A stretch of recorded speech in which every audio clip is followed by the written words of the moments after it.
I didn't own red lipstick until the night before. My roommate Claire had pressed the slim gold tube into my palm at midnight, eyes bright with wine and mischief. You start at Lucerno Holdings tomorrow. Do you know what kind of men work there? I didn't. I knew only that the pay was extraordinary for an executive assistant position, that the building stood like a glass blade in the financial district, and that I needed the job desperately enough not to ask too many questions. Wear this, Claire had said. Trust me, you'll want armor. I didn't understand what she meant until I stood in front of my bathroom mirror that morning, the crimson stain transforming my mouth into something bolder than I'd ever been. I looked like someone who made decisions. Someone who didn't shake when her student loan statements arrived. The woman in the mirror was a stranger. I kept the lipstick on anyway. Lucerno Holdings occupied floors 30 through 42 of the Apex Tower. The elevator was glass and chrome. Rising so fast my stomach dropped. I clutched my leather portfolio, a graduation gift from my parents, and tried to remember how to breathe. The receptionist on the 40th floor barely glanced at me. You're the new assistant. They're expecting you in the executive conference room. 9th door on the left. They, not he, not Mr. Lucerno. I walked down a hallway that smelled like expensive cologne and old money. The walls were the color of smoke. Every door was closed.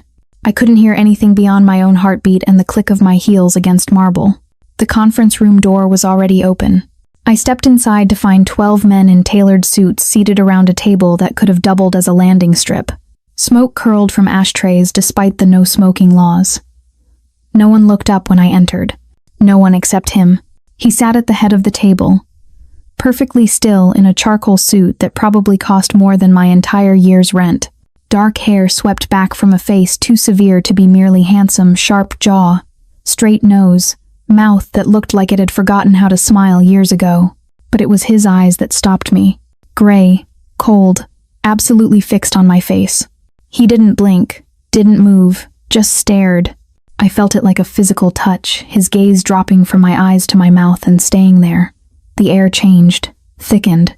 Someone was speaking about quarterly reports. But the words turned to static. I counted in my head without meaning to. 1, 2, 3. His jaw tightened almost imperceptibly. 4, 5, 6. Someone called his name. Boss? 7, 8, 9. He leaned back in his chair, fingers steepled beneath his chin, still watching my mouth like it was a puzzle he needed to solve. 10. Then he stood. The room went silent. We're done here. His voice was quiet, controlled, the kind of quiet that made you listen harder. Cancel my appointments for the rest of the day. A man to his left, silver-haired, sharp-eyed, frowned. All of them? You have the Corsini meeting at 3. All of them, Marcus. The silver-haired man's gaze flicked to me, then back. Something passed between them that I couldn't read. He nodded once. The Mafia boss, because that's what he was. I understood now with perfect, terrible clarity, walked toward me. He moved like violence under glass, every step measured. He stopped close enough that I could see the thin scar cutting through his left eyebrow. What's your name? He asked. My throat was dry. Elena Rossi. You wore that for your first day, Elena Rossi? I didn't know how to answer. Didn't know if it was a question or an accusation. I thought... You thought what? He tilted his head slightly. That you could walk into my building looking like that and I'd just let you file papers? Heat flooded my face. Shame and confusion tangled together. I didn't mean... Take it off. My heart stopped. What? The lipstick. His eyes hadn't left my mouth. Take it off. Now. My hands shook as I reached for my bag, fumbling for a tissue I wasn't sure I had. This was it. I'd be fired before I'd even started. I'd lose the apartment, disappoint my parents, prove every doubt I'd ever had about myself right. I found a crumpled Kleenex and raised it to my lips. His hand caught my wrist. The contact was electric. His fingers were warm, grip firm but not painful. He held me there, frozen, while something dangerous flickered behind his eyes. Not here, he said quietly. In my office. Then he released me and walked out. The remaining men began gathering their papers in silence. No one looked at me directly, but I felt their awareness like heat lamps.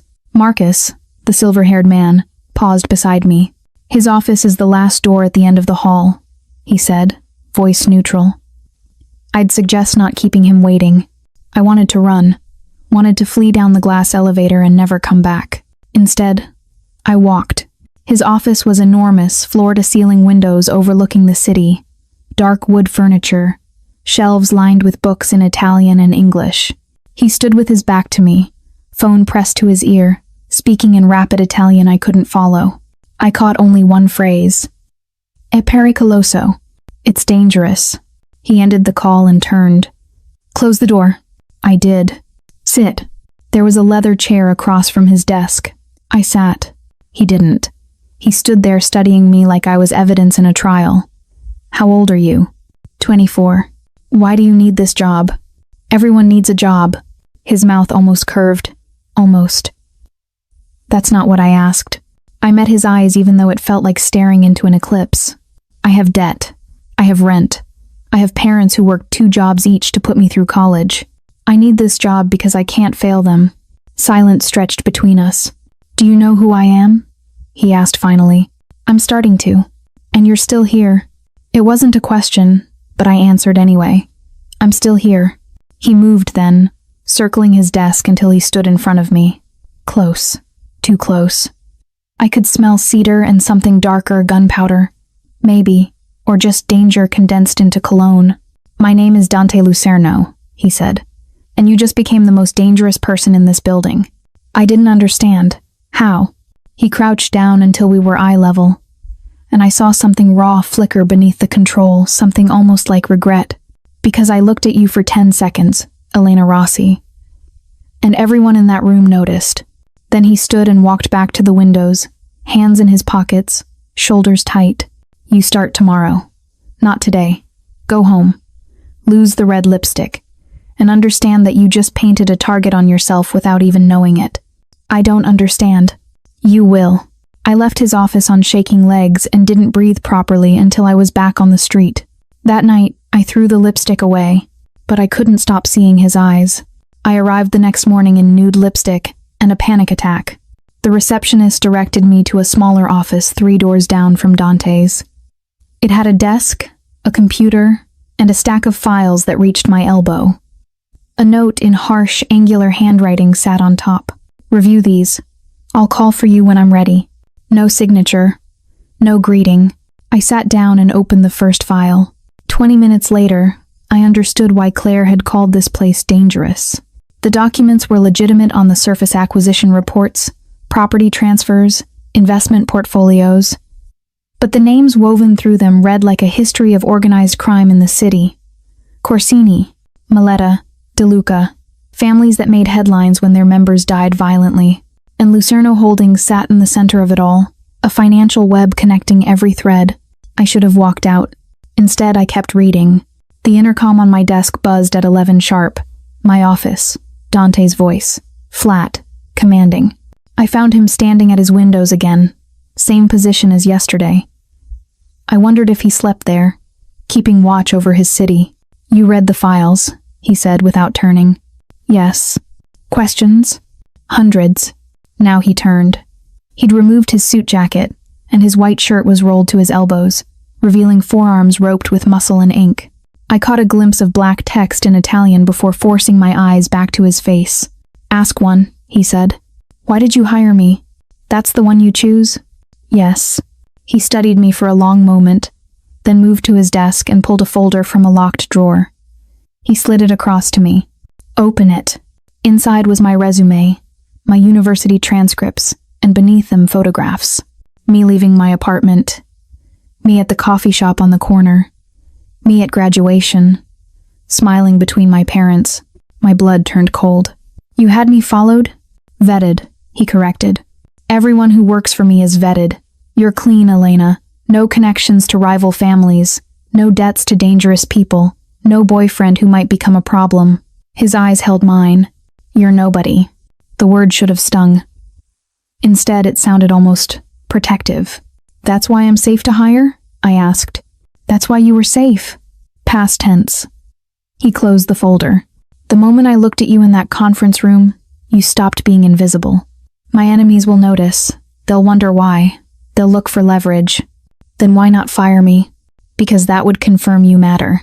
My head spun trying to follow the logic. So what do? You work. You keep your head down. You don't ask questions in front of others. You don't wear red lipstick. He paused.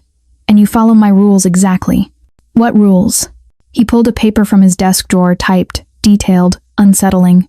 Employment terms E. Rossi. 1. Your workday begins at 8 a.m. and ends when dismissed no earlier. 2. You do not leave this floor without informing Marcus or myself. 3. You do not socialize with other employees beyond professional necessity. 4.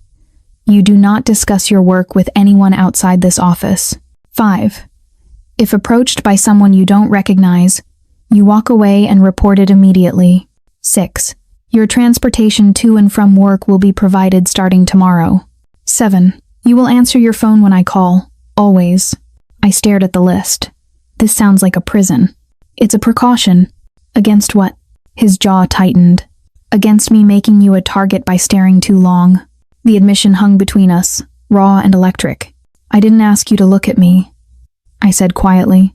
I know. Something almost like pain crossed his face. That's the problem. He turned back to the window, dismissing me. I left before my hands could start shaking again. The next week passed in a strange, suspended reality.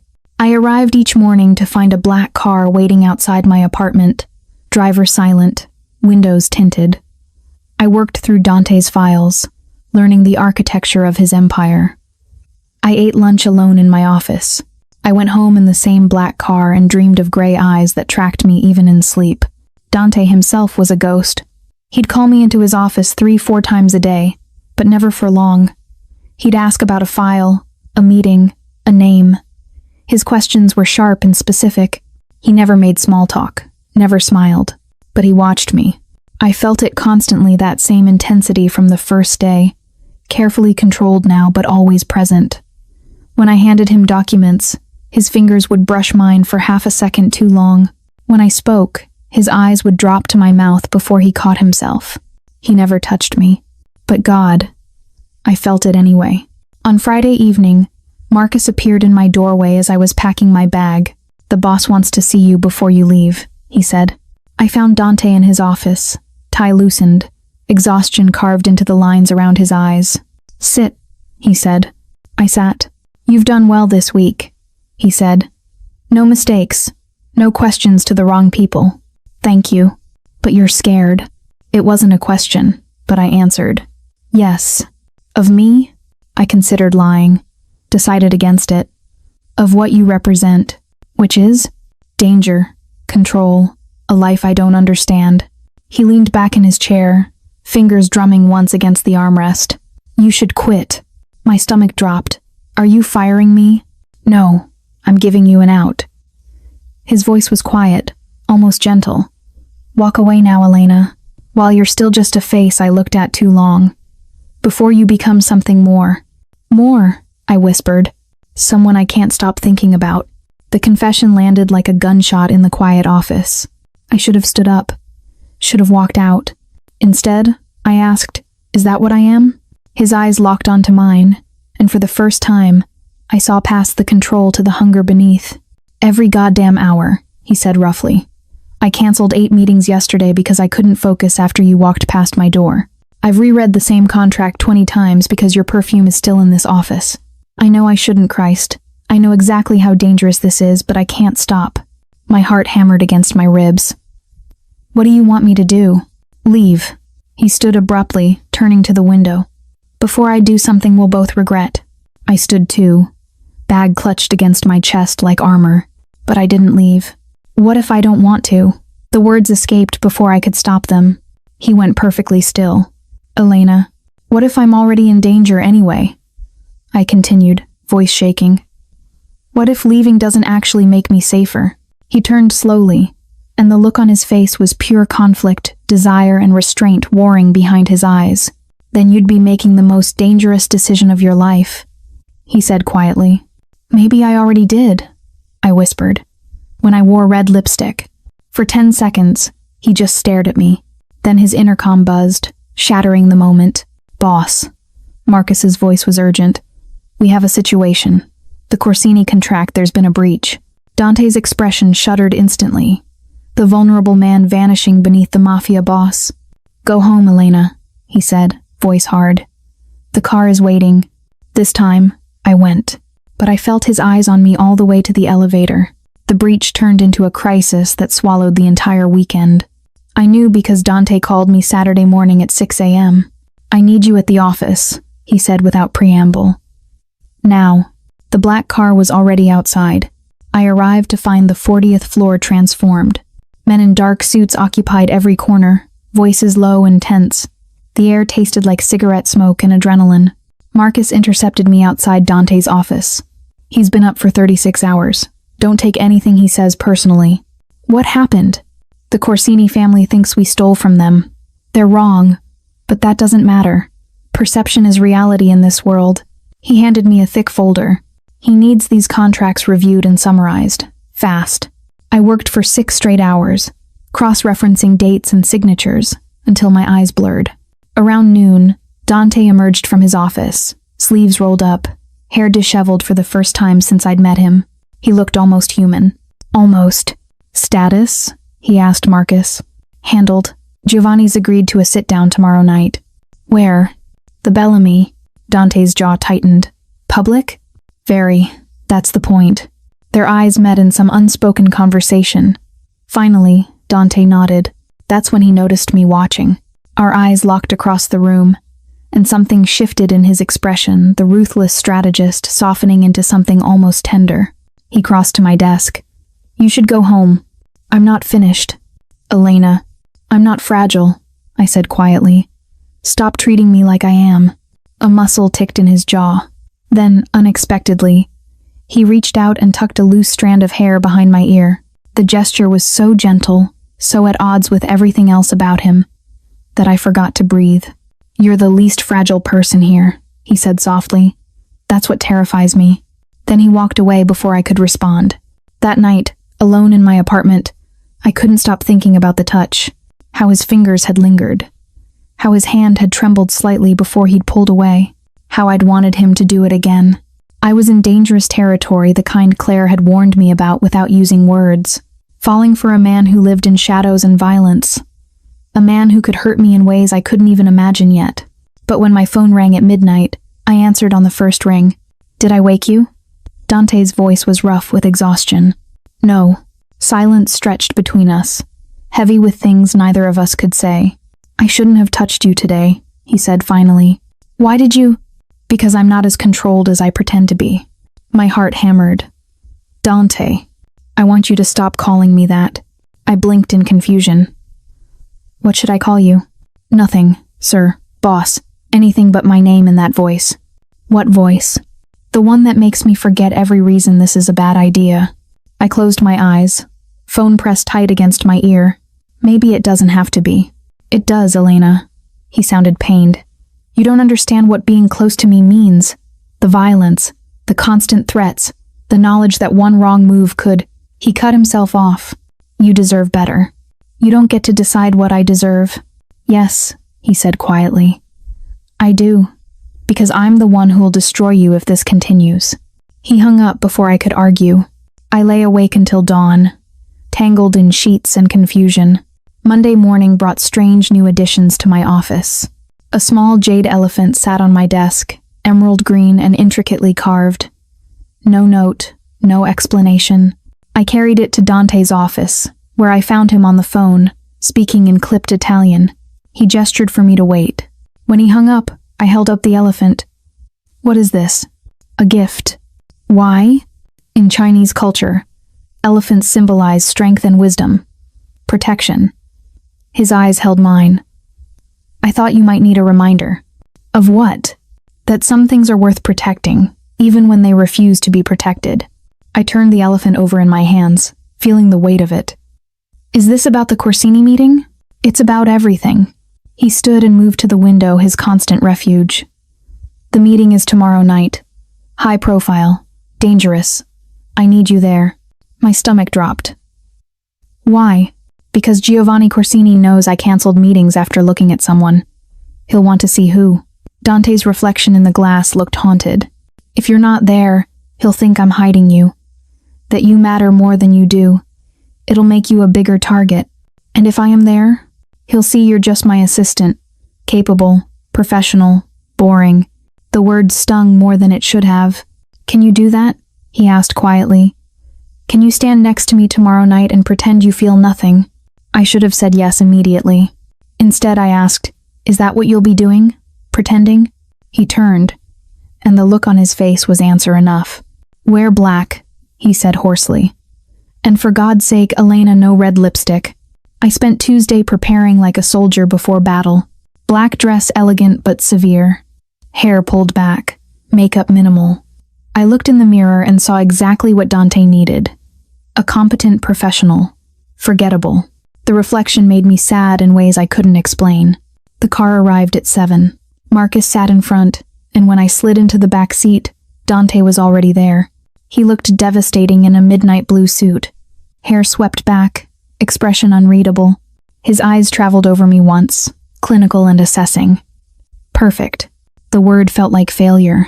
We drove in silence through the city to the Bellamy, an old hotel turned exclusive restaurant where politicians and criminals broke bread under chandeliers. As we pulled up, Dante's hand found mine in the darkness of the back seat. Stay close to me, he murmured. Don't speak unless spoken to. Don't react to anything you hear. His grip tightened. And Elena, no matter what happens in there, trust that I won't let anything happen to you. Then he released my hand and exited the car. I followed him into the lion's den, my jade elephant tucked secretly in my purse. A small reminder that some things were worth protecting. Even me. The Bellamy's private dining room looked like a Renaissance painting. Come to life, vaulted ceilings, crimson wallpaper, a table set with more silverware than I knew how to use. And at the head of that table sat Giovanni Corsini. He was older than I'd expected, maybe 60, with silver hair and eyes like black ice. Power radiated from him the way heat rises from asphalt. 4 men flanked him, all wearing identical expressions of controlled hostility. Dante's hand rested briefly on the small of my back as we entered, a gesture that looked possessive but felt protective. Giovanni, Dante said, voice smooth. Thank you for meeting. Dante. Giovanni's gaze slid to me, lingering too long. And you brought company. How unexpected. My assistant, Elena Rossi. She's here to take notes. I nodded politely and took a seat 2 chairs down from Dante, pulling out a leather portfolio. My hands didn't shake. I was proud of that. Giovanni smiled, but it didn't reach his eyes. Assistant. Of course. He leaned back in his chair. Tell me, Miss Rossi, how long have you worked for Mr. Lucerno? 2 weeks, I said quietly. 2 weeks. He repeated it like the words were amusing, and already accompanying him to delicate negotiations. You must be very competent. The insinuation hung in the air like smoke. Dante's voice cut through it, cold as a blade. Elena graduated top of her class at Fordham. Her discretion and intelligence are exactly what I needed. Now shall we discuss why you accused me of theft? Or would you prefer to continue insulting my hiring practices? The temperature in the room dropped 10 degrees. Giovanni's smile widened. Direct as always. I appreciate that. He gestured to one of his men, who slid a folder across the table. $3 million disappeared from our joint construction account last Tuesday, the same day you had access to the transfer codes. Dante didn't even glance at the folder. I didn't touch your money, Giovanni, but someone wants you to think I did. Convenient claim. It's the truth. Dante's calm never wavered. Ask yourself who benefits from us going to war. Not me, not you, but the DeLuca family. They've been waiting for an opening like this for years. Giovanni's expression flickered the first crack in his composure. You're suggesting Angelo DeLuca framed you? I'm suggesting someone did. And Angelo has the most to gain from watching us destroy each other. The room fell silent as Giovanni considered this. His eyes drifted back to me, assessing. You're very quiet, Miss Rossi, he said. What do you think? My pulse spiked. I think I'm not qualified to have an opinion, Mr. Corsini. Modest. How refreshing. He turned to Dante. She's lovely, you know. Those eyes. That mouth. I can see why you stared. Dante's hand curled into a fist on the table. Careful, Giovanni. I'm simply observing. Giovanni sipped his wine, still watching me. You've always been so disciplined, Dante. Never distracted, never compromised. And then suddenly, he snapped his fingers.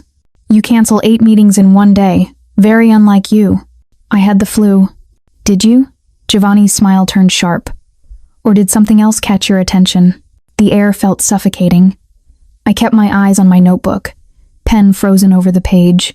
Marcus, seated to Dante's left, cleared his throat. With respect, Mr. Corsini, we came here to resolve a financial discrepancy, not to discuss Mr. Lucerno's calendar. Of course. Forgive an old man's curiosity. Giovanni spread his hands in mock apology. Then his expression hardened. Prove to me it was DeLuca. You have 1 week. If you can't, you'll have your proof in 3 days, Dante said flatly. And when I deliver it, you'll owe me an apology. If you deliver it, I'll owe you considerably more than that. They shook hands across the table, a gesture that felt more like a threat than an agreement. As we stood to leave, Giovanni caught my wrist. His grip was gentle but unmistakable. Be careful, Miss Rossi. This world has a way of consuming beautiful things. I met his eyes, forcing myself not to flinch. I'm more durable than I look. He released me with a low laugh. I hope so. For your sake. Dante didn't speak during the car ride back. His jaw was locked tight, fury rolling off him in waves. When we pulled up outside my apartment building, he finally turned to me. Are you all right? His voice was strained. Yes. He touched you. Briefly. I should have broken his hand. Dante's eyes were dark with barely controlled violence. I wanted to. The only reason I didn't was because it would have started a war. I finished softly. No. He reached out, fingers hovering near my cheek before dropping. Because you were watching, and I didn't want you to see me like that. The confession broke something open in my chest. Don't. I need you to stay home tomorrow, he said abruptly. Giovanni's suspicions are worse than I thought. If you're seen with me again too soon, I'm not hiding. Elena, you hired me to work, so let me work. I met his eyes. I'm already a target, remember? You said so yourself. Hiding won't change that. His hand found mine in the darkness, fingers threading through mine with desperate gentleness. You should have run when I told you to, he whispered. Probably, I agreed, but I didn't. Why? Because I'm falling for you, I thought. Because even knowing the danger, I can't imagine walking away, but I couldn't say that. Not yet. Maybe not ever. Because I keep my promises, I said instead, and I promise to work for you. He brought my hand to his lips, pressing a kiss to my knuckles that felt like both reverence and goodbye. Stay inside tomorrow, he said again. Please. Then he released me and watched from the car until I was safely inside my building. I didn't stay inside. How could I, when I woke Wednesday morning to find a box outside my apartment door? Inside was a new phone, sleek, expensive, already programmed with 2 numbers. One labeled Dante, one labeled Marcus, emergencies. And beneath the phone, wrapped in tissue paper, a second jade elephant, smaller than the first. The note was in Dante's handwriting. One for your desk, one to carry. Both to remind you that you're not alone in this. I stood in my doorway holding the elephant, chest tight with emotions I couldn't name. Then I got dressed, called the black car, and went to work. Because whatever was happening between us, whatever dangerous, impossible thing was taking root in the spaces between his control and my surrender, I was already in too deep to pretend otherwise. The walls were closing in, but I walked toward them anyway. I arrived at the office to find it in controlled chaos. Men I'd never seen before occupied the conference rooms, voices sharp and urgent. Marcus moved between them like a conductor, orchestrating something I couldn't quite see. My office door was closed. When I opened it, Dante looked up from my desk. He'd been sitting there in the dark, waiting. I told you to stay home, he said quietly. I don't take orders well. I've noticed. He stood, exhaustion carved into every line of his face. We have a problem. What kind? The kind where Giovanni wasn't bluffing. He's put surveillance on both of us. Starting this morning. My stomach dropped. How do you know? Because I put surveillance on him first. 3 cars are watching this building. One is parked outside your apartment. His eyes held mine. You can't go home tonight, Elena. Where am I supposed to go? With me. The words hung between us, heavy with implications. Dante. I have a safe house on the north side, private, secure. No one knows about it except Marcus. He moved closer, voice dropping. I know what I'm asking. I know how it looks. But right now, it's the only place I can guarantee your safety. And your safety? I asked. Where will you be? With you. Heat flooded my face. That's not appropriate. Nothing about this situation is appropriate. His hand came up, cupping my jaw with heartbreaking gentleness. But I will sleep on the couch. I will give you space. I will be nothing but professional. His voice cracked slightly. I just need to know you're safe. Please. I should have argued. Should have insisted on a hotel, a friend's place, anywhere but alone with him. Instead, I nodded. Relief flooded his expression. Pack a bag. We leave in an hour. The safe house was not what I expected. I'd imagined something sparse and utilitarian, a hideout, not a home. Instead, Dante brought me to a renovated brownstone tucked between trees, warm light spilling from tall windows. Inside, hardwood floors, leather furniture, shelves full of books in 3 languages. It looked lived in, loved. This is yours? I asked, turning slowly. It was my grandmother's. Dante locked 3 separate deadbolts behind us. She left it to me when she died. I've never brought anyone here before. The confession felt significant, though I wasn't sure why. He showed me the guest room, simple but comfortable, with an attached bathroom and a window overlooking a small garden. Everything you need should be here, he said from the doorway. Towels in the closet. I'll make dinner. You cook? A ghost of a smile touched his mouth. You sound surprised. I am, my grandmother insisted. She said a man who can't feed himself is half dead already. He leaned against the doorframe, and for the first time since I'd met him, he looked almost relaxed. Get settled. I'll call you when it's ready. Dinner was pasta carbonara and red wine, eaten at a small kitchen table while rain drummed against the windows. Dante had changed into dark jeans and a black sweater, sleeves pushed up to reveal those tattooed forearms. Without the armor of his suit, he looked younger, more human, more dangerous to my resolve. Tell me something, he said, refilling my wine glass. Something you've never told anyone else. I hesitated. Why? Because we're hiding from surveillance in my grandmother's house, eating pasta at 10 p.m. Normal rules don't apply tonight. He had a point. I hate jazz music, I admitted. Everyone assumes I love it because I'm sophisticated or whatever, but I think it sounds like instruments arguing. His laugh was sudden and genuine, transforming his entire face. That's the best description I've ever heard. Your turn, I said. Tell me something. His expression sobered. I never wanted this life. The confession landed heavy between us. Then why? Because my father was murdered when I was 17, and my grandfather told me I could either take his place or watch everything he'd built crumble. Dante's fingers tightened around his wine glass. I chose duty. I've been choosing it every day since. Do you regret it? Every time I have to make someone disappear. Every time I negotiate with men like Giovanni. His eyes found mine. Every time I look at you and remember why you should run. I'm not running. I know. His voice dropped to a whisper. That's what keeps me up at night.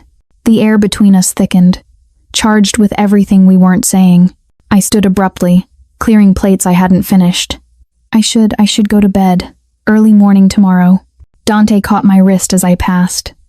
The same gentle grip from that first day. Elena.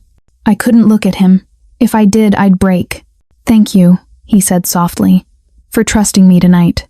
I don't have much choice. You always have a choice. His thumb traced circles on my pulse point, a touch so light it almost wasn't there. You could have refused, called a friend, gone to a hotel, but you came here, with me. Maybe I'm just practical. Maybe. His voice held a smile. Or maybe you're exactly as reckless as I am. He released me before I could respond, and I fled to the guest room with my heart hammering. I couldn't sleep. Every creak of the house settling felt like a threat. Every shadow through the curtains looked like danger. Or maybe I just couldn't stop thinking about Dante.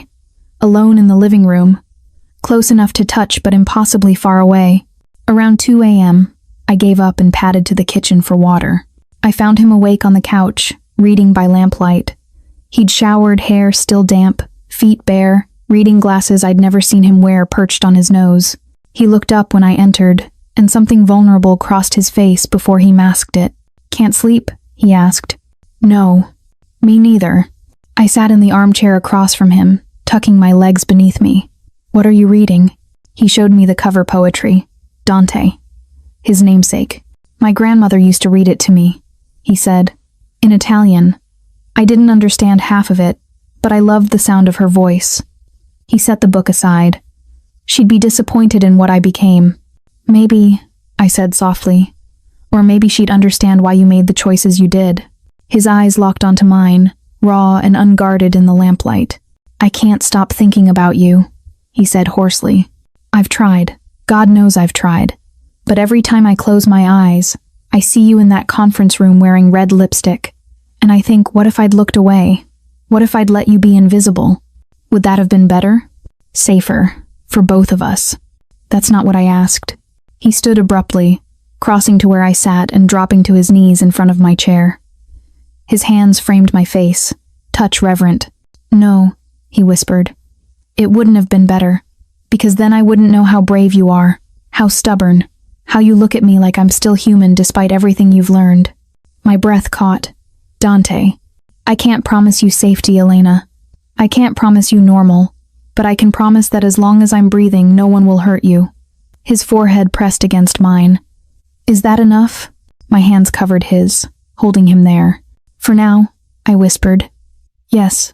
We stayed like that until dawn broke, not kissing, not crossing that final line, just breathing the same air. It was the most intimate moment of my life, and the beginning of the end of my resistance. Thursday morning brought news that changed everything. I woke to find Dante already dressed, pacing the kitchen with his phone pressed to his ear. "Don't care what it takes, find him," he snarled, then hung up. His eyes found mine, and I saw fear there. Real fear. "What happened?" I asked. "Angelo De Luca knows where we are." The words punched the air from my lungs. "How?" "Someone talked. Someone always talks." He grabbed his jacket. "We're leaving. Now." "Where?" "Back to the office. It's the safest place right now, cameras, security, witnesses." He pulled me toward the door. "Stay close to me. Don't let go of my hand." The car ride was silent and terrifying. Marcus drove while Dante made call after call, his hand crushing mine. When we finally reached the apex tower, he pulled me straight to his office and locked the door. "I need you to listen very carefully," he said, voice controlled but urgent. "Angelo is making a move. I don't know what kind yet, but it's coming soon, and he's going to use you to get to me." "Why me?" "Because I looked at you for 10 seconds. The words erupted from him, raw and furious. "Because I canceled meetings. Because I've been protecting you like you're mine. Because everyone can see what I've been trying to hide, that you matter to me more than you should." The confession hung between us. "How much do I matter?" I whispered. His control shattered. He crossed the room in 3 strides, hands framing my face, and kissed me. It wasn't gentle. Wasn't careful. It was desperation and restraint breaking simultaneously, his mouth claiming mine. With hunger I felt in my bones. I gasped against his lips, and he gentled immediately, pulling back. "I'm sorry," he breathed. "God, Elena, I'm sorry. I shouldn't have—" I kissed him back, my hands fisted in his shirt, pulling him closer, and I felt his shock give way to something molten. His arms came around me, lifting me until I was pressed between him and his desk, and the world narrowed to just this. His mouth on mine, his hands in my hair, the sound of his breathing ragged and desperate. When we finally broke apart, both shaking, his forehead rested against mine. "This is the worst possible timing," he whispered. "I know. You could die because of this. Because of me." "I know that too." His hands tightened in my hair. "Then why aren't you running?" "Because I already told you." I met his eyes, letting him see everything I'd been hiding. "I don't run." He kissed me again. Softer this time, a kiss that tasted like promises and goodbye in equal measure. Then his phone rang. He answered it, eyes never leaving mine. What? Marcus's voice came through, tinny and urgent. Boss, we found the leak. It's Tony. Dante's expression went cold. Are you certain? Security footage from the safe house. He followed you there 2 nights ago. Reported to Angelo within the hour. Where is he now? Downstairs, conference room B. Keep him there. Dante hung up and turned to me. I have to handle this. What does handle mean? His silence was answer enough. Fear spiked through me. Dante, stay here. Lock the door. Don't open it for anyone but Marcus or me. He cupped my face one more time, kissing my forehead with heartbreaking tenderness. I'll come back, I promise. Then he walked out, and I was alone with the ghost of his touch. I waited 30 minutes before I couldn't stand it anymore. The office felt like a cage. My imagination conjured horrors. Dante hurt, arrested, worse. I unlocked the door. The hallway was empty. Voices drifted from somewhere below, muffled, angry. I shouldn't have gone looking, but I did. Conference room B was 2 floors down. I took the stairs, heart hammering. The door was closed but not locked. Through the small window, I saw Dante standing over a man on his knees. Tony, I assumed. Blood dripped from Tony's nose. 2 other men flanked him. Gave you everything, Dante was saying, voice cold and flat. A job, loyalty, trust. And you sold me out for what? 50,000? 100? Angelo said he'd kill my sister. Tony choked out. I didn't have a choice. There's always a choice. Dante pulled a gun from his jacket. I must have made a sound, a gasp, a whimper, because his head snapped toward the door. Our eyes met through the glass.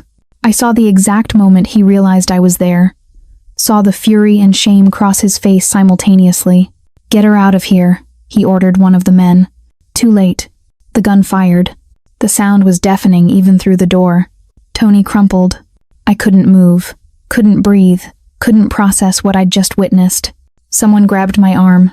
Marcus, pulling me away from the door, down the hall, back to Dante's office. You shouldn't have seen that, he said quietly. I sank into a chair, shaking. He killed him? Yes. In cold blood. Tony betrayed us. Put you in danger. There's no trial in this world, Elena. Only consequences. I'm going to be sick. Marcus handed me a trash can. I dry heaved into it, bile burning my throat.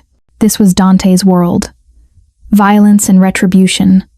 Blood on expensive floors, and I'd walked into it wearing red lipstick. Dante found me an hour later, still curled in the chair. He'd cleaned up, changed his shirt, washed his hands, but I could still smell gunpowder. Elena, don't. My voice was hollow. Don't apologize. Don't explain. He knelt in front of me, not touching. I never wanted you to see that part of me, but it is part of you. Yes, you killed a man today. I did. I finally met his eyes. Do you regret it? Only that you witnessed it. The honesty was brutal. I should leave, I whispered. I should quit and disappear and forget I ever met you. Yes, he agreed quietly. You should, but I can't. His hands found mine, and I saw they were shaking. Why? He asked hoarsely. Because despite the violence, despite the danger, despite everything I just saw, my voice cracked. I still look at you and see the man who gives me jade elephants, who cooks carbonara, who reads poetry by lamplight. I squeezed his hands. I see both of you, Dante, and I don't know how to walk away from either. Something broke in his expression, relief and agony tangled together. You should be terrified of me, he whispered. I am. But I'm more terrified of losing you. He pulled me against him. Arms tight around me, face buried in my hair. I don't deserve you, he said into my neck. But God help me. I'm not strong enough to let you go. We stayed like that, broken, and holding on while the city darkened outside. And somewhere in that embrace, I accepted the truth.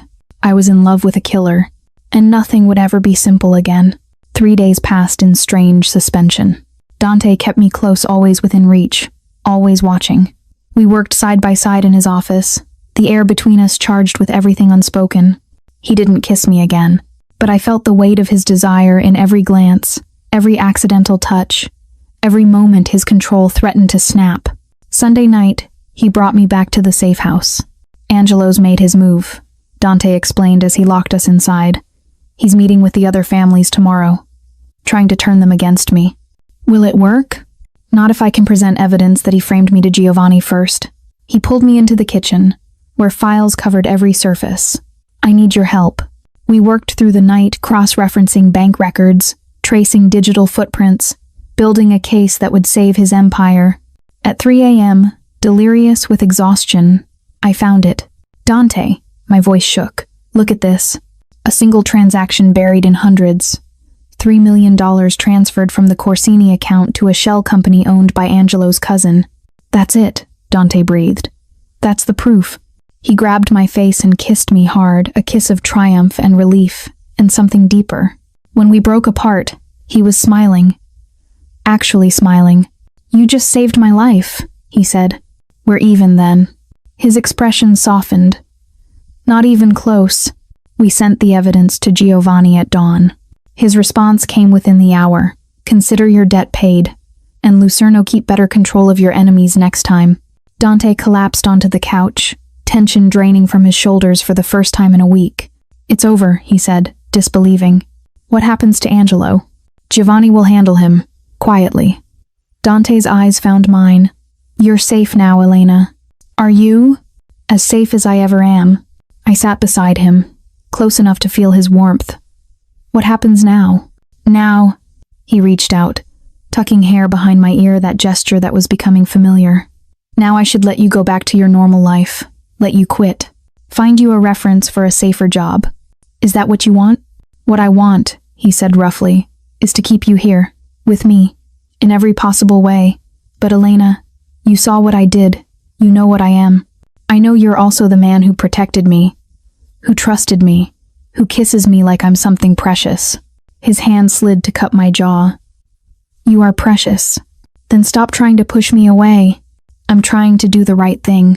The right thing, I interrupted, is letting me make my own choice. And I choose this. You, whatever that means. His control finally, completely shattered. Elena, he breathed. And then he was kissing me deep and slow and devastating. His hands in my hair, my body pulled against his. I melted into him, giving him everything I'd been holding back. His mouth moved to my jaw, my neck, each kiss a brand. Tell me to stop, he whispered against my skin. No, tell me you don't want this. I can't. He pulled back, eyes searching mine. Are you sure? Because if we cross this line, I'm sure. My voice shook, but not with fear. I've been sure since you gave me the first elephant. Something like wonder crossed his face. Then he stood, lifting me with him, and carried me to his bedroom. Dante's room was sparse, dark walls, darker furniture, a bed that dominated the space. He set me down gently, hands framing my face like I might break. I've never done this, I whispered. He went still. Never? I shook my head, heat flooding my face. His expression transformed desire, mixing with something tender and protective. Then we go slow. And you tell me if anything feels wrong. Okay. He kissed me again, soft and patient, hands sliding down to my waist. We don't have to do anything tonight. Just this. Just kissing is enough. What if I want more? Then we'll take more. But only what you're ready for. His gentleness undid me completely. I reached for the hem of his shirt, hands trembling. He helped me pull it over his head, revealing the full map of tattoos I'd only glimpsed before, Italian script across his ribs, a saint on his shoulder, symbols I didn't recognize. You're beautiful, I whispered. He laughed quietly. That's my line. His hands found the buttons of my blouse, undoing them one by one, with infinite patience. When the fabric slipped away, his breath caught. Elena. My name was a prayer. You're sure? Instead of answering, I kissed him. We fell onto the bed in a tangle of limbs and whispered reassurances. His hands explored with reverent slowness, mapping every inch of newly exposed skin. When he hesitated at my last layer of clothing, I nodded. I trust you, I said simply. Those 3 words broke something open in him. What followed was slow and careful and overwhelming, his body covering mine, his voice murmuring endearments in Italian, his hands guiding me through every new sensation. He watched my face the entire time, reading my reactions, adjusting to what made me gasp or freeze or arch into him. "Okay?" he kept asking. "Still okay?" "Yes," I kept answering. "Yes." And when the intensity peaked and I shattered beneath him, he caught my cry with his mouth and held me through the aftershocks like I was made of glass. After, wrapped in sheets in his arms, I felt tears slip down my face. "Did I hurt you?" Dante asked immediately, panic in his voice. "No," I pressed closer. "It's just I didn't know it could be like that." "Like what?" "Like you were worshipping me." His arms tightened. Because I was. We lay in comfortable silence, his fingers tracing lazy patterns on my skin. "I love you," he said quietly. "I know it's too soon. I know it's foolish. But I need you to know this wasn't just physical for me. It's never been just physical." My heart cracked open. "I love you too." He kissed my forehead, my eyelids, the tip of my nose.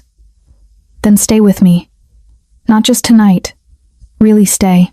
As your assistant, as mine, in every way that matters." I tilted my face up to his. Yes, relief and joy flooded his expression, transforming him into someone young and hopeful. We fell asleep tangled together, safe in the eye of the storm, not knowing the violence was far from over. The attack came at dawn. I woke to the sound of glass shattering downstairs and Dante throwing me to the floor. "Stay down," he ordered, already moving. He pulled a gun from his nightstand, another reminder of his world, and moved to the door. "What's happening?" I whispered. "Angelo." He didn't wait for Giovanni's judgment. Dante's voice was cold and controlled. The tender lover from hours ago vanished beneath the Mafia boss. "Marcus knew this was possible. There's a safe room in the basement. Can you get there alone?" "I don't know where." More glass breaking. Footsteps on the stairs. "No time." Dante shoved his dresser aside, revealing a hidden panel. "In here, now." "What about you?" "I'll handle this." He pushed me toward the opening. "Don't come out until I come for you. No matter what you hear." "Dante." He kissed me hard and fast. "I love you. Remember that." Then he shut me in darkness. The space was narrow and suffocating, some kind of crawl space between walls. I heard everything. Voices shouting in Italian, Dante's calm responses. Then gunfire. I pressed my hands over my mouth to keep from screaming. More gunfire. Crashes. A sound that might have been bodies hitting the floor. Then silence. Terrible, endless silence. I don't know how long I waited in that darkness. Hours, minutes. Time had no meaning. When the panel finally opened, I nearly collapsed with relief. Dante stood there, blood splattered across his chest and face. Not his blood, I could tell by how he moved, steady and unhurt. "It's over," he said quietly. "You can come out." I crawled out on shaking legs. "Are you hurt?" "No." "The others?" "Dead. All 4 of them." He said it without emotion. "Marcus is handling cleanup. We need to leave before police arrive." He pulled me through the house, past bodies I tried not to look at, out to a car already running in the driveway. We drove in silence, my hand crushed in his. Finally, I asked, "Did you kill them all?" "Yes. Because of me." He pulled over abruptly, turning to face me. "No. Because Angelo declared war. Because he sent men to murder me in my own home. You didn't cause this, Elena. You're just caught in it." "I don't know if I can do this," I whispered. "Live with the violence. Always waiting for the next attack." Pain flickered across his face. "I know. And I'll understand if you can't. But you can't leave this life. No. It would be seen as weakness. I'd be dead within a month." His hand cupped my face. "I'm trapped in this world, Elena. But you don't have to be." Tears spilled over. "I don't want to lose you. And I don't want to get you killed." He kissed my forehead. "So what do we do?" I didn't have an answer. Dante took me to a hotel neutral ground, he called it. Somewhere to think without his world pressing in. Marcus met us in the lobby, looking exhausted. "Boss," he said quietly. "Giovanni wants to meet. He's concerned about the attack. Tell him I'll be there tomorrow. He wants to meet tonight, and he wants to see Elena." My stomach dropped. "Why?" "Because Angelo's dead men were found in your safe house. He wants to verify you're both alive and assess the damage." Marcus's eyes were sympathetic. "It's not optional." Dante's jaw tightened. Fine. But she doesn't leave my sight. We met Giovanni at midnight in the same private room at the Bellamy. This time, his expression held something almost like respect. Dante, Miss Rossi. He gestured to seats. I'm glad to see you both breathing. No thanks to Angelo, Dante said coldly. Angelo was a fool, impatient and reckless. Giovanni sipped his wine. His cousin has already disavowed him. The other families agree he broke protocol by attacking you in a safe house. His death will not be avenged. Good. Giovanni's eyes shifted to me. And you, Miss Rossi. You've had quite an introduction to our world. Yes, I said quietly. Will you stay in it? The question caught me off guard. I don't know, I admitted. Honest. I appreciate that. Giovanni leaned back. Let me give you some advice, child. This life, our life, it doesn't have room for innocence. Eventually it consumes everything soft. Everyone you love becomes a target. Every choice carries the weight of violence. I know that now. Do you? His gaze was piercing. Or do you just know it intellectually? Wait until someone you love dies because of who you're connected to. Wait until you have to make the choice between saving yourself and saving him. Then tell me if you can handle it. Dante's hand found mine under the table, squeezing hard. With respect, Giovanni, I said carefully. I've already made my choice. I'm still here. For now. Giovanni stood. But Dante, if you truly love her, you'll consider letting her go, before this world destroys her. We left in heavy silence. Back at the hotel, Dante paced while I sat on the bed. He's right, Dante said finally. Giovanni's right. I should let you go. Stop deciding what's best for me. Someone has to. He turned to face me, anguish written across his features. Because you're not thinking clearly. You're in love and brave and foolish, and you're going to get yourself killed staying with me. Then let me be foolish. Elena, you said you loved me, I interrupted. Was that true? You know it was. Then trust me to make my own choices. Even the dangerous ones. I stood, crossing to him. I know what I'm choosing, Dante. I went into this with open eyes, and I'm staying with open eyes. His hands came up to frame my face, trembling. I can't lose you. Then don't let me go. He kissed me like a drowning man, desperate and grateful and terrified all at once. I'll protect you, he swore against my mouth. With everything I have. You'll never face this world alone. I know. And if it gets too much, if you change your mind, I'll tell you. I pulled back to meet his eyes. But Dante, I'm not going anywhere. The relief in his expression was almost painful to witness. We made love again that night, slower, sadder, more desperate, clinging to each other like the violence might return at any moment. Because in his world, it always did. The next 3 months were the strangest of my life. I moved into Dante's penthouse, a fortress disguised as luxury. Armed guards, bulletproof windows, an entire life built around survival. I went back to work, but everything had changed. The other employees watched me differently now. They knew I belonged to Dante in ways that had nothing to do with employment. Some looked at me with pity, others with envy, most with fear. Claire stopped returning my calls after I tried to explain why I couldn't meet for drinks anymore. My parents didn't understand when I told them I was seeing someone, but couldn't bring him home for dinner. I lost pieces of my old life bit by bit, but I gained something too. Mornings waking up in Dante's arms, late nights reading together in comfortable silence. The way he looked at me like I was the only good thing in his dark world.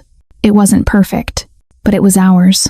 On a Tuesday in October, everything shifted again. Marcus appeared in Dante's office, face grim. Boss, we have a problem. Dante looked up from the contract we'd been reviewing. What kind? The kind that involves Elena's family. My blood turned cold. What happened? Nothing yet.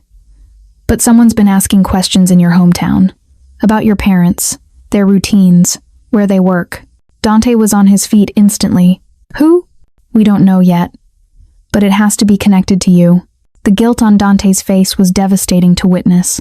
Get them protection, he ordered. Immediately. I want a team on them 24/7. Already done. But boss, they're going to have questions. Then we tell them the truth. My stomach dropped. Dante, they deserve to know. He turned to me, eyes haunted. This is exactly what Giovanni warned about. Your family is in danger because of me, because I was selfish enough to keep you. This isn't your fault. It's entirely my fault." He grabbed his jacket. "We're going to see them. Now. And we're telling them everything." The drive to my parents' house in Queens felt like a funeral procession. Dante held my hand the entire way, silent and tense. When we arrived, my mother opened the door with a confused smile. "Elena, we didn't know you were coming." She stopped when she saw Dante, saw the cars flanking ours, saw the armed men taking positions around the house. "Mom," I said quietly, "we need to talk." I told them everything. The job, the lipstick, the way Dante had looked at me, the violence, the death, the love, all of it. My father listened in stony silence. My mother cried. When I finished, my father turned to Dante. "You put our daughter in danger," he said flatly. "Yes, sir. You've brought violence to our doorstep." "Yes. And you expect us to just accept this?" Dante met his eyes steadily. "No, sir. I expect you to hate me, but I need you to let me protect you anyway. Why should we trust you?" "Because I love your daughter more than my own life." Dante's voice was raw with honesty. "And I will burn down anyone who tries to hurt her or you." "That's not a promise, it's a fact." My father studied him for a long moment. "Elena," he said finally, not looking away from Dante, "is this what you want? This life?" "It's not about wanting anymore, Papa. It's about loving, and I do." I moved to stand beside Dante. "I love him. Despite everything, maybe because of everything, I love him." My mother made a small, broken sound. "Then we don't have a choice," my father said quietly. "We'll accept his protection.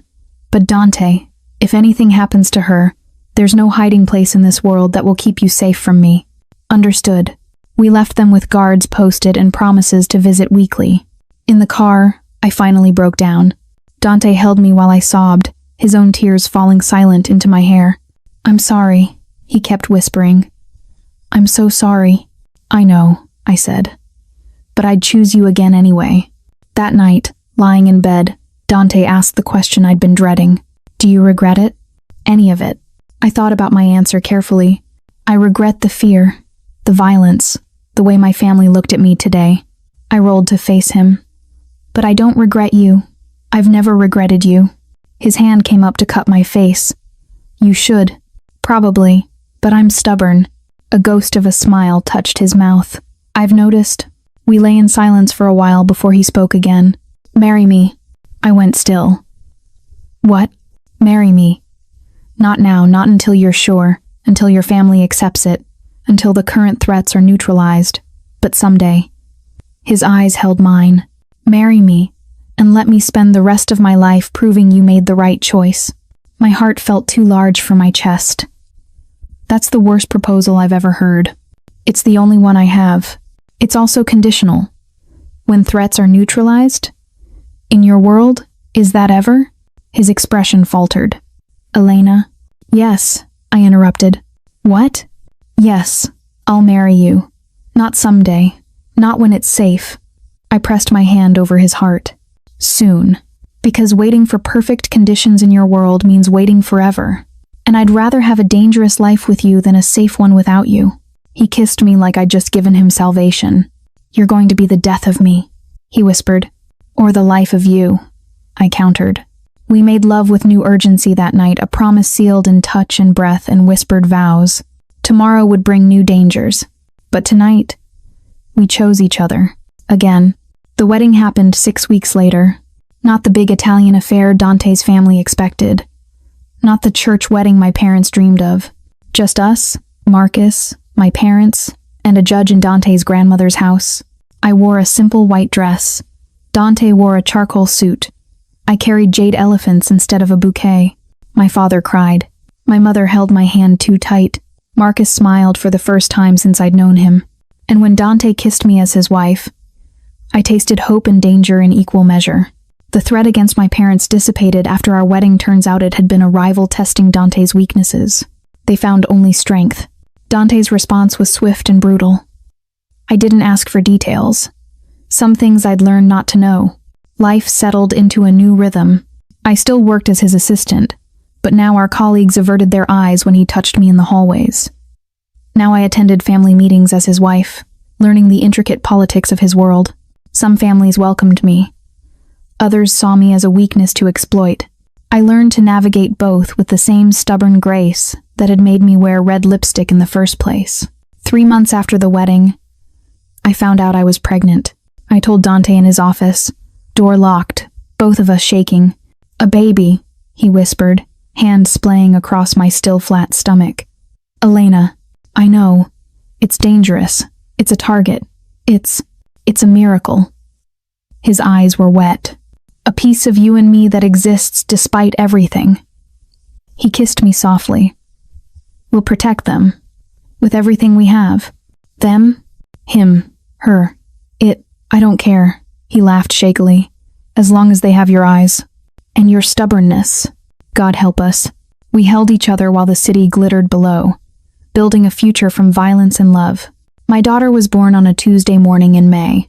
Dark hair, gray eyes, lungs that could wake the dead. We named her Grace, after Dante's grandmother.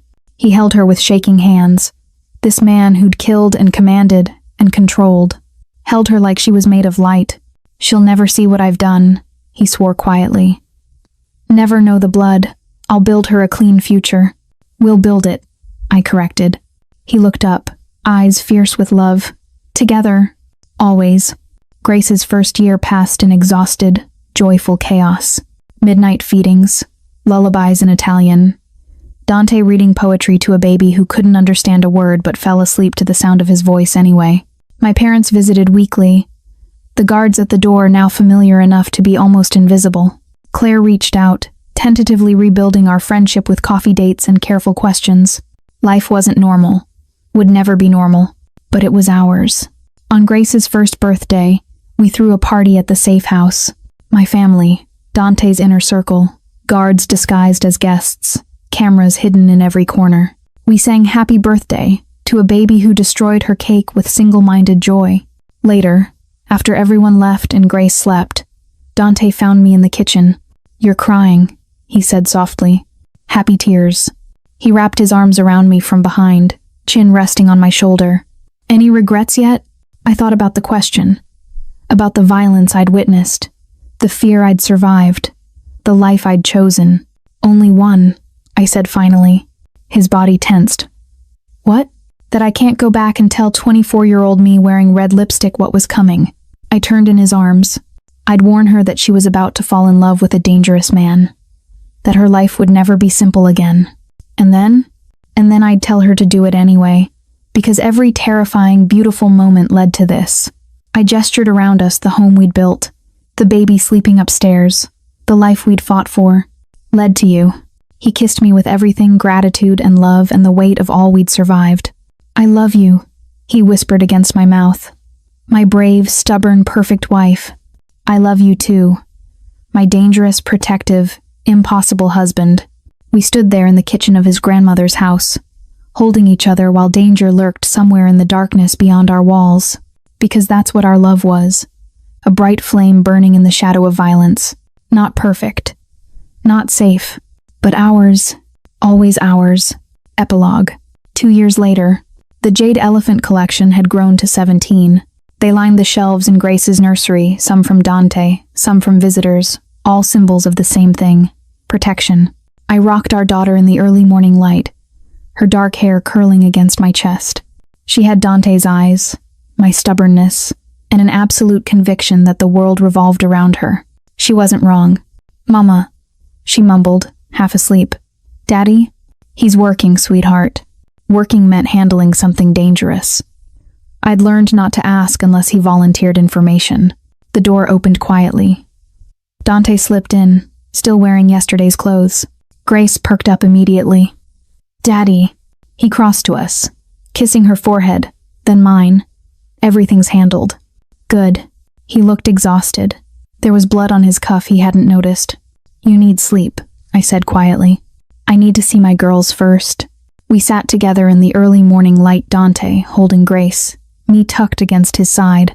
"Do you ever wonder what life would be like if you hadn't worn that lipstick?" he asked quietly. "Never." "Not even a little?" I looked at our daughter, then at him. At the life we'd built from that one moment of fate. Not even a little, I confirmed. Do you ever regret staring? Only that it took 10 full seconds. His arm tightened around me. Should have been 5. I laughed softly. Efficient. Inevitable. He kissed my temple. From the moment you walked in that room, this was always how it would end. With a baby and jade elephants and blood on your sleeve? With you. His voice was rough with emotion. However that looked, as long as it was with you. Grace yawned, settling between us like a tiny, perfect bridge between his darkness and my light. And I knew Giovanni had been wrong.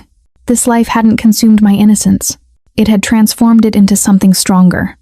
A woman who loved fiercely, chose courageously, and built beauty in the shadows. I wore red lipstick to work once.